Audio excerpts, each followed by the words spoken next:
What's up, guys? So today we're gonna be working on the Jeep. We're gonna be working on the wheels. So these are my BlackRock Defender 905 wheels. They came with these this fake beadlock with all these bolts here, and over time, obviously these aren't the greatest quality bolts, so they're kind of getting corroded. So I'm gonna pull all these off, and then on the back side, some of these have gotten a bunch of rust on them. Just gonna pull those off, and it looks like I got to do a little bit of touch up on the paint on the wheels. Yeah, so we're just gonna be pulling it off today.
Just finished up,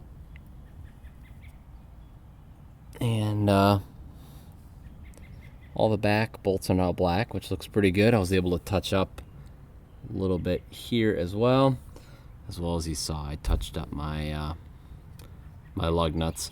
Kind of wish I would have gone with a little bit more expensive lug nut. I think these are from ProComp, and the paint finish just cracks off of them when you put your impact on there. So I think I'll upgrade maybe to some a little bit higher quality ones, or just keep painting them. Yeah, I got the bolts to look pretty decent.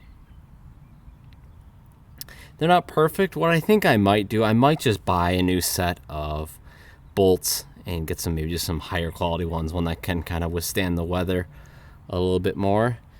Then I saw I had a little bit of a chip here, so I touched that up a little bit. Rust-oleum semi-gloss seemed to work pretty good, pretty close, but eventually I'll probably need to refinish the wheels. But for now, I think that definitely looks much better. The problem is I think the bolts, the water can sit in this trough here, and then the bolts just get hit with a bunch of salt and water and stuff like that. So, but this will definitely fix it for now. So anyway, guys, hopefully you guys enjoyed the video. If you did, please give the video a thumbs up. Definitely consider subscribing if you guys are not subscribed already. And I appreciate you guys watching the video, and we'll see you guys in the next one.